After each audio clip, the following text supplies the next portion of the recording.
तो गाइस आज हम उन कैरेक्टर्स के बारे में बात करने जा रहे हैं जिन्होंने अपनी प्लानिंग, एग्जीक्यूशन और जबरदस्त पावर से सुपर हीरोज को ऑलमोस्ट हरा ही दिया है। आज हम बात करने जा रहे हैं मार्वल और डीसी मूवीज के जबरदस्त सुपर विलन्स के बारे में। ये वो विलन्स हैं जो कि बहुत समय तक रुके रहे अपने प्लान को प्रॉपर्ली एग्जीक्यूट करने के लिए। हालांकि कुछ के पास तो इतनी रॉ पावर थी कि उनको प्लानिंग की जरूरत ही नहीं पड़ी। लेकिन मैं ये पहले ही बोल चुका हूँ कि विलन्स हीरो से भी ज्यादा मेहनत करते हैं। एग्जाम्पल के तौर पर आप जीमो को ही ले लो, उसके पास कोई सुपर पावर नहीं थी, तो सोच के देखो कि उसको कितनी मेहनत करनी पड़ी होगी। हालांकि कुछ विलन्स का इंटरनल मोटिव ही इतना स्ट्रांग होता है कि उनको अच्छाई के दायरे में रहकर रोकना लिटरली इम्पॉसिबल लगता है। कुछ विलन्स थोड़ी देर इंटरनेट पर टाइम बिताते हैं और ह्यूमैनिटी के दुश्मन बन जाते हैं, पर इन सब में एक बात कॉमन है, ये सुपर हीरोज को हराने के लिए किसी भी हद तक जा सकते हैं। तो गाइस मैं हूं अमन सिन्हा और आज हम बात करने जा रहे हैं top 10 most successful super villains के बारे में। तो ध्यान रहे कि हम सक्सेसफुल विलन्स की बात कर रहे हैं, और सक्सेसफुल मतलब ये नहीं कि इन पे बहुत पैसा है, कुछ के पास है, पर हम उन विलन्स की बात करेंगे जिन्होंने सुपर हीरोज को ऑलमोस्ट हरा ही दिया। यहाँ पावर मैटर करती है, पर विलन्स की प्लानिंग और एग्जीक्यूशन पर ज्यादा ध्यान दिया जाएगा।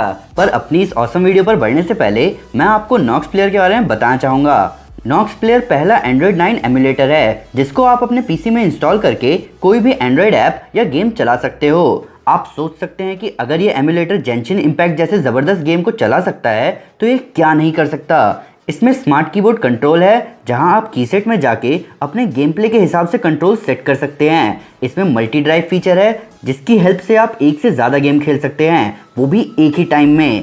इसमें आपको आपके मोबाइल से भी ज़्यादा बेटर परफॉर्मेंस मिलेगा, प्लस आपको ओवरहीटिंग की चिंता करने की ज़रूरत भी नहीं पड़ेगी, जिसके साथ आप बिना बैटरी की भी चिंता करे कितनी भी देर तक एंड्रॉइड ऐप्स और गेम्स को एंजॉय कर सकते हैं। तो अभी डिस्क्रिप्शन में दिए हुए लिंक को क्लिक करके नॉक्स प्लेयर को डाउनलोड करें और मोबाइल गेम्स को पीसी में एंजॉय करें। तो स्पॉयलर्स का ध्यान रखते हुए चलिए शुरू करते हैं।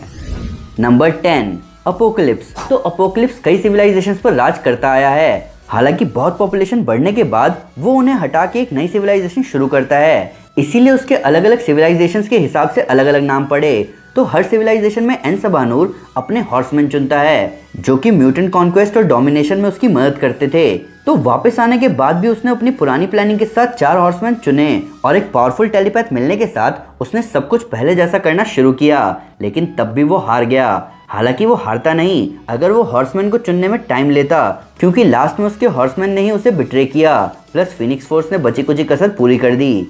नंबर 9, हेला।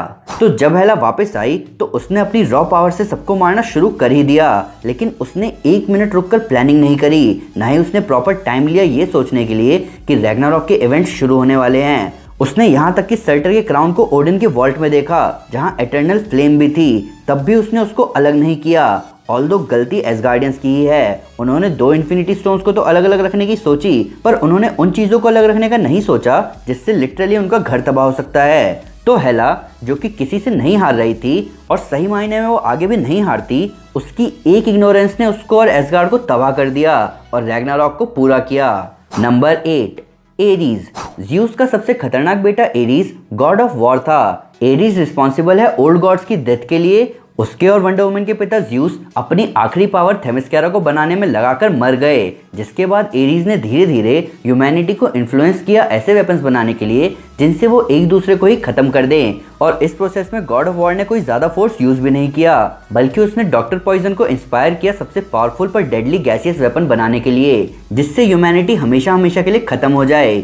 एरीज की इंसानियत को लेकर दुश्मनी इस फैक्ट से थी कि दुनिया में जितना केओस बढ़ेगा उतनी गॉड ऑफ वॉर की पावर्स बढ़ेंगी। हालांकि एरीज के लिए ये सब आसान हो रहा था, क्योंकि उसके हिसाब से इंसान सिर्फ तबाही ला सकते हैं, जबकि डायना ने एरीज को समझाया कि वो सिर्फ तबाही ही नहीं बल्कि और भी कई चीज़ों के काबिल हैं, जिसके बाद वंडर वुमन ने एरीज को मार दिया। नंबर 7, किलमॉन्गर। एनजदाका लिटरली एमसीयू के सबसे सक्सेसफुल सुपर विलन्स में से एक है, जिसने अपने पिता का बदला लेने और अफ्रीकन डेसेंट के लोगों पर हो रहे अत्याचार को खत्म करने के लिए बचपन से ही प्लानिंग करी। उसने सिर्फ और सिर्फ वकांडा पहुंचने के लिए इतने लोगों की जान ली कि उसका नाम किलमॉन्गर रखा गया, और किलमॉन्गर अपनी प्लानिंग के साथ सक्सेसफुली वकांडा पहुंच भी गया। उसने वहां तचाला को चैलेंज भी किया, वो उससे जीता भी और ये इंश्योर भी किया कि अब तचाला लौटकर वापस कभी ना आए। तो अगर अंबाकू तचाला की हेल्प नहीं करता तो ये बहुत क्लियर था कि एरिक किलमॉन्गर उन सभी जगह वाइब्रेनियम डिस्ट्रीब्यूट कर चुका होता जहां जहां वो उन्हें भेज रहा था। Number 6, Lex Luthor. Alexander Joseph Lex Luthor एक मेगलोमेनियक मल्टीबिलियनर बिजनेसमैन है, पर इसके अलावा वो डीसी यूनिवर्स के सबसे स्मार्टेस्ट बीइंग्स में से एक है। उसके हिसाब से सुपरमैन अर्थ के लिए खतरा है, और खतरा नहीं तो कम से कम वो एक फ्रॉड है। और कहीं ना कहीं सुपरमैन के अर्थ के खतरा होने के बारे में लेक्स सही भी है। हमने स्नाइडर कट के नाइटमेयर सीक्वेंस में देखा ही है कि सुपरमैन क्या कर सकता है। हालांकि इन सबको साइड रखें तो लेक्स की प्लानिंग और उसका एग्जीक्यूशन जबरदस्त है। उसने सुपरमैन को हिट करने के साथ साथ सक्सेसफुली बैटमैन को मारने के लिए भेजा, और उसके बाद वो डूम्सडे के थ्रू रेडी था सुपरमैन को मारने के लिए, और सही मायने में वो इस चीज में सक्सेसफुल भी रहा। इन सब के ऊपर उसको बैटमैन की आइडेंटिटी भी पता है, जो कि उसने शेयर करी डेथस्ट्रोक के साथ। ये बहुत दुख की बात होगी अगर वार्नर ब्रोस स्नाइडरवर्स को आगे कंटिन्यू नहीं करते, पर हमें अभी तक जो लेक्स दिखा वो बहुत जबरदस्त था। Number 5, Ultron. आपने जब पहली बार इंटरनेट को डिस्कवर किया तो आपने उस पर क्या किया? अल्ट्रॉन ने अपने पैदा होने के साथ इंटरनेट पर कुछ समय बिताया और अगले ही पल वो ह्यूमैनिटी का दुश्मन बन गया। तो अल्ट्रॉन एक artificial intelligence peace keeping program है, जिसे बनाया गया था अर्थ को प्रोटेक्ट करने के लिए किसी भी डोमेस्टिक या एक्स्ट्रा टेरेस्ट्रियल थ्रेट से। और अल्ट्रॉन समझ गया कि ह्यूमैनिटी ही अर्थ के लिए खतरा है, तो अल्ट्रॉन ने एक सिंपल प्लान बनाया। उसने सुकोविया को एक मीटियोर की तरह यूज करने का फैसला किया। तो जैसे माना जाता है कि हमारी दुनिया के डायनासोर एक एस्टेरॉइड के अर्थ से टकराने से एक्सटिंक्ट हुए थे, ठीक उसी तरह अल्ट्रॉन अर्थ से सारे ह्यूमंस को खत्म करना चाहता था, ताकि जब डस्ट सेटल हो तो सिर्फ मेटल बचे। हालांकि अगर वांडा अल्ट्रॉन की सिंथेटिक बॉडी का माइंड रीड नहीं करती तो एवेंजर्स को उसके प्लान के बारे में पता ही नहीं लगता। Number 4, joker. ज्यादातर सुपर विलन्स के पास कुछ गलत करने के लिए एक मोटिव होता है। कुछ के पर्सनल बायस होते हैं, कुछ के ट्रॉमा होते हैं, पर उस सुपर विलन का क्या जिसका कोई मोटिव ही ना हो, जो कि सिर्फ हर जगह कियोस देखना चाहता हो। जोकर वो विलन है, और एक जोकर ही अपनी प्लानिंग में बैटमैन को नहीं हरा गया।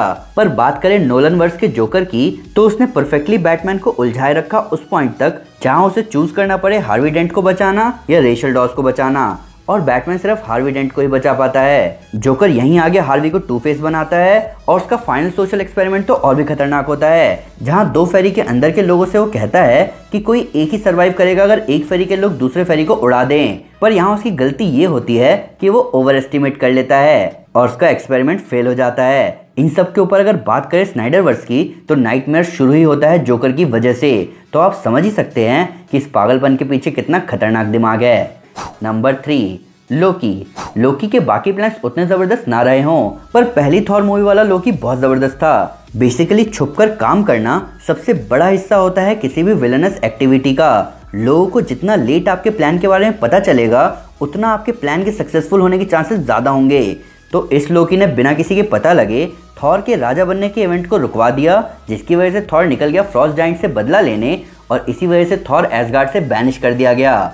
इन सब के ऊपर जब लोकी को अपने हेरिटेज के बारे में पता चला, तो उसने ओडिन को ओडिन स्लीप में भेज दिया और सक्सेसफुली एसगार्ड का राजा बन गया।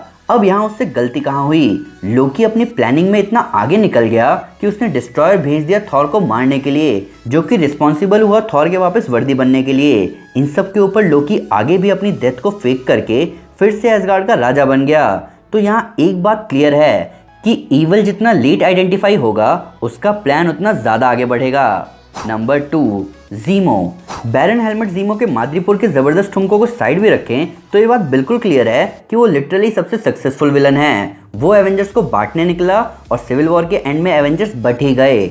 अगर आप गौर करें तो पूरी सिविल वॉर में जीमो बस एक ही चीज़ ढूंढ रहा था, मिशन रिपोर्ट दिसंबर 16, 1991।